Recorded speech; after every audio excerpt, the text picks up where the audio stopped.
Time for another Coffee with Kilroy. Sci-Fi Fantasy Saturday edition. This one might be going out a little late, so if you're already past your coffee time and into your midday beverage time, well, so be it.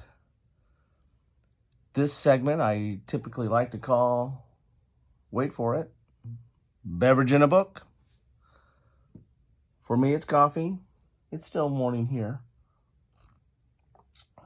For you, well, that's up to you, and I hope you enjoy it. The book, this is something a little different, but don't I always say that? This is the Silver Bayonet, a Wargame of Napoleonic Gothic horror by Joseph McCullough. So this is an RP role-playing game type book of sorts. Basically, it's kind of a little bit of role-playing, a little bit of miniature skirmish, set in the Napoleonic era with, Gothic horror as the overarching theme. So that's a pretty tall order, but let's see if they pull it off. Let me get a sip of my beverage. And let's take a look inside this book. This is by Osprey Games. As you can see right there. And on the back here, get a little bit of a read here. As the wars of Napoleon ravage Europe, chaos and fear reign, and the darkness that once clung to the shadows has been emboldened. Supernatural creatures, vampires, werewolves, ghouls, and worse take advantage of the havoc, striking out at isolated farms, villages, and even military units. Most people dismiss the reports of these slaughters as the rantings of madmen or the lies of deserters, but a few know better. Then there's some more, but let's get to what this game's about here. The Silver Bayonet is a skirmish war game of Gothic horror set during the Napoleonic Wars. Each player forms an elite band of monster hunters drawn from the ranks of one of the great powers. Riflemen, swordsmen, and engineers fight side by side with mystics, occultists, and even those few supernatural creatures that can be controlled or reasoned with. As players lead their units through solo, cooperative, or competitive campaigns, their soldiers will gain experience, suffer grievous wounds, and stand triumphant, or fall to the shadows. It is a game of action and adventure where musket and saber meet tooth and claw. So let's get inside. This is the hardbound edition. I don't know if it comes in paper, but the hardbound edition's nice here. And then you can see there's a little bit of kind of blood splatter on the cover there. Kind of a tear there on the cover. So we got our contents here, which are introduction, creating a unit, playing the game. Then we have campaigns, scenarios. Looks like there are at least 10 scenarios, and then a section here on creating your own. Here's solo play, quite a bit of stuff on solo play, and there are 4 scenarios on solo play. You have your bestiary, which is your Munster list, the stuff you're going to be going up against, and then attributes down here. So you got a little background here that's kind of setting the stage for this Gothic horror skirmish game set during the Napoleonic Wars. This has to be, if not the only one of the very few that have tried to pull that off. Here's your introduction, kind of setting it up for you, what you need to play, miniatures, table and terrain. Again, this is a miniature skirmish game. I've done some other pieces on this. There's a space one that actually was nominated for the Charles S. Roberts Awards. I might put a link to that in my description, just to give you something to balance off of a sci-fi version of a skirmish book game versus this. But I can't remember the name of that for some reason. Maybe I need more coffee here. There is some art in here, but it's not overly illustrated. It's mostly the gameplay. And you can see the gameplay. I mean, it's not like thick text. It's kind of spread out. There's a lot of margins on these things. You need tokens. You need tokens and markers, and you need dice. And I imagine instead of miniatures, you could probably use standees or counters or something, depending upon how much feel you want to get into. The look and feel you want to get into the game itself. You need a deck of cards. You need a unit sheet. You need a pencil. And you need a measuring device. So all the typical attributes, or some of these are the typical attributes of a miniatures game or a skirmish game. Here's how to create a unit. You're gonna select your nation. They have Austria, Britain, France, Prussia, Russia, and Spain. Talking about the uniforms here. So it depends on what you want to use for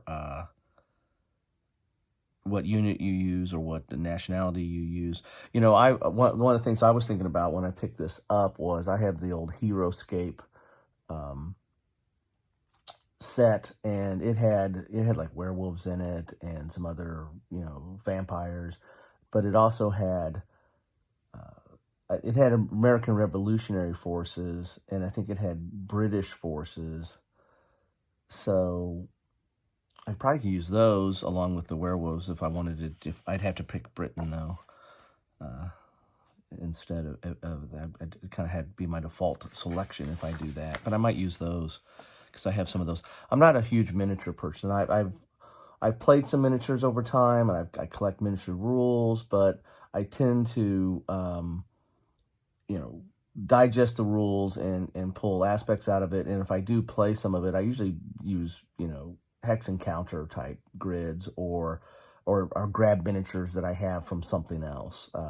But I have a very, very small selection of painted miniatures. It's just not something I have the skill, the time, or the patience to get into that aspect of the hobby. So here's you creating your officer. You have the stats. So you got like speed, melee, accuracy, defense, and courage. As I said, I mean, there's, this is for miniatures, but it also feels a little bit RPG-ish at times as you are, dealing with these officers. You got health and recruitment because you can increase your stats. So there's ways that you could probably put this to a campaign, and I think there's campaign rules in here. So you see a little bit more of the art in here. You've got attributes, you've got equipment, and it's equipment of the day, the type of weapons or other items you might have. Here's your weapons and armor table. Special armory. You need your silver shot for the werewolves. You need your holy symbol for the vampires, all that stuff. And the art in here is kind of a graphic, or not quite black and white, but somewhat muted, but interesting. Selecting soldiers. Here's your national recruitment list: Austria, Britain. It tells you what you've got for the different types of units: France, Prussia, Russia, Spain. There's an optional rule for going outside this list. Here's your soldier list. So you've got an artillerist, champion of faith, Damphir, doctor, grenadier, guard, and you have all their attributes on there as well. Heavy cavalryman, Highlander, infantryman, irregular, junior officer, light cavalryman, Marine, native scout, occultist, rifleman, sailor, sapper, supernatural investigator, swordsman, tactician, and veteran hunter. So as you can see here, quite a bit of variety for the selection. Oh, we're going more. I can't pronounce that. Vivendier, Werebear. Oh, there we go. Now we're finally there. We got playing the game, setting up the table, clue markers. So there's going to be somewhat of a... so this is probably going to pull in the card deck on what these clue markers do, or what maybe kind of like events of some sort. Checks, the turn. You got your phases: initiative phase, primary player phase 1, Munster phase, secondary player phase, primary player phase 2. Initiative check rules, unexpected events.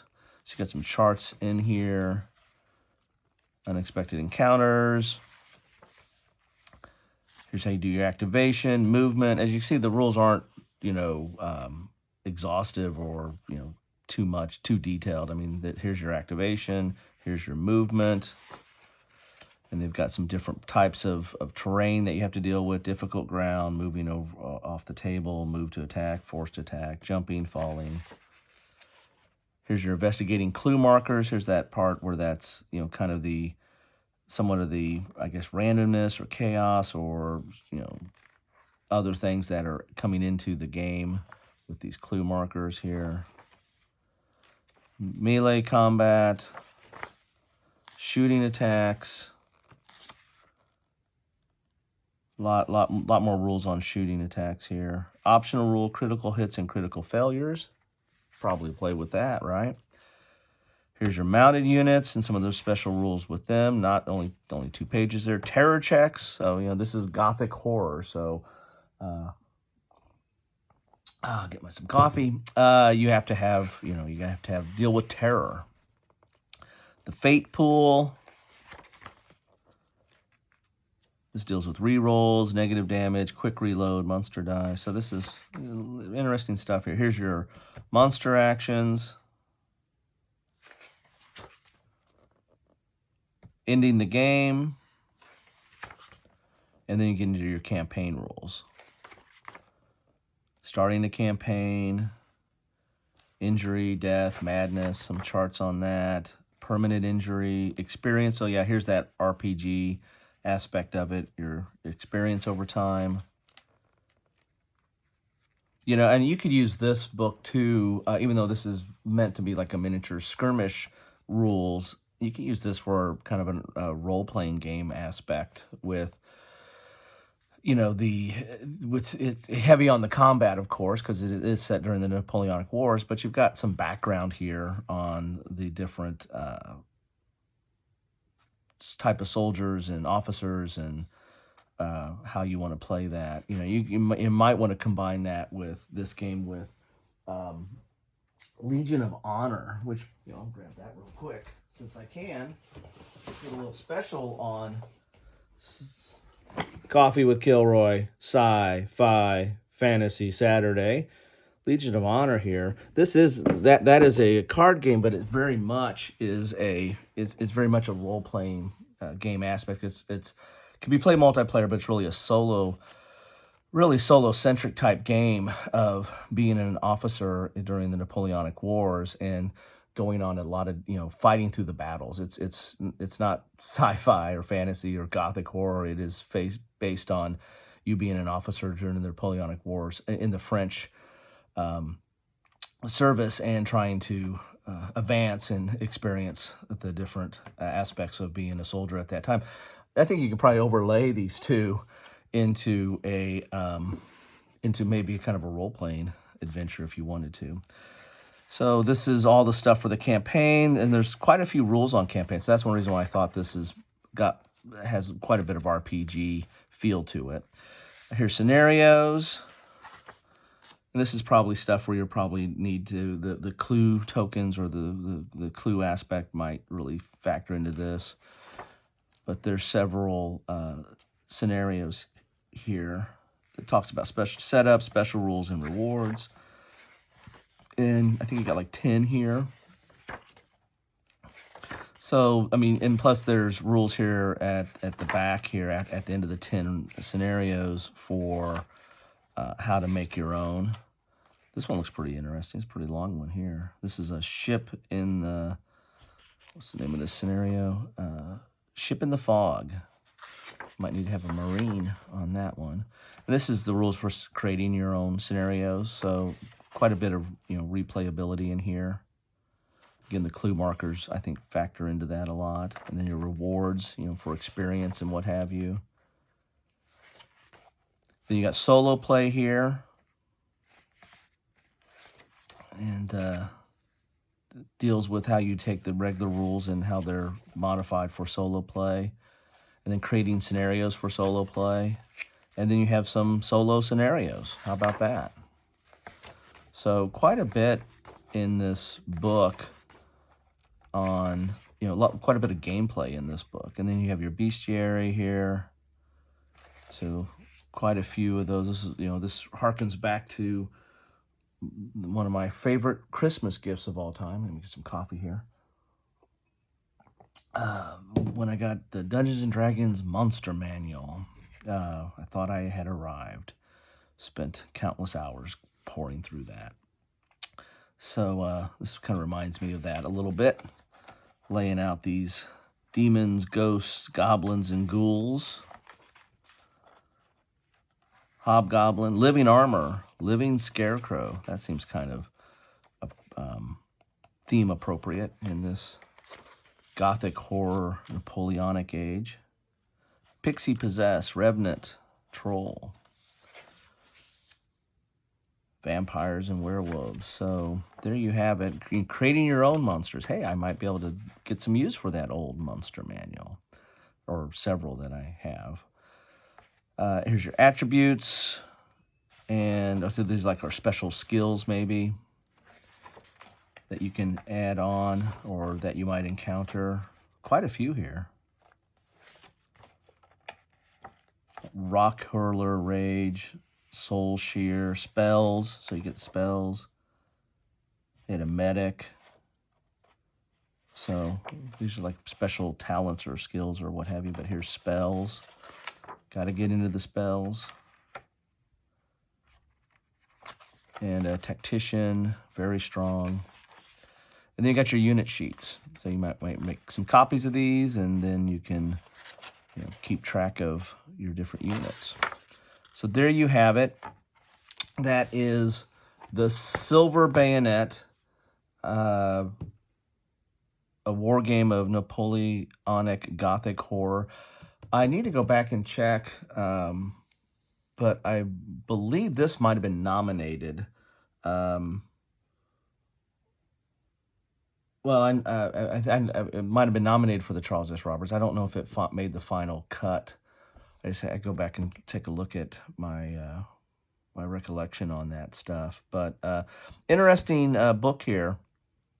Kind of in the it's Napoleon. It's a war game, kind of. It's a skirmish war game, but it's also has your Gothic horror put on top of it. It's got some role playing put on top of it. So quite a unique book in what it's trying to accomplish here. And dare say, not seen anything quite like it. So that's what I have for you on Coffee with Kilroy Sci-Fi Fantasy Saturday edition. Love to know what you think about this, this book, or if you've played it or used it or are interested in it. Good, bad, or ugly. Any thoughts? They're all valid and all count. Also, if you're just interested in this area, do you do any kind of skirmish miniatures gaming, and what rule sets do you use? And again, I'll put that link to that space one, which I don't have it up here in my game library, but it's in my dungeon library. But I need to I'll put the link to it, so that's why I'll remember the name of it. But it was nominated for Charles S. Roberts War. I know that for certain. So anyway, that's what I have for you today. Thanks for stopping by. Thanks for having a cup of coffee with me, or whatever you're having at this time of day, whenever you are watching it. So thanks for stopping by, and take care. Speaking of some of my Dungeons and Dragons Munster manual and other things, there's some of it right there. But let's go to the Heroscape stuff and see what we can use in here. So yeah, some of these might work out well for some of the Munsters and Hobgoblins and stuff, but let's see if we get anything for the military units here. I have quite a bit of Heroscape stuff I picked up over the years. Yeah, these might work, especially since it's a skirmish game. Don't think you need to have too many of these, but I have several of them in there, so that might work for using for this if I wanted to have some little minis. Then some vampires as well. So yeah, there you have it. Might just use some of that, or also I have the good old Dungeons and Dragons minis. Some of those might work as well. There's my special guest for this episode.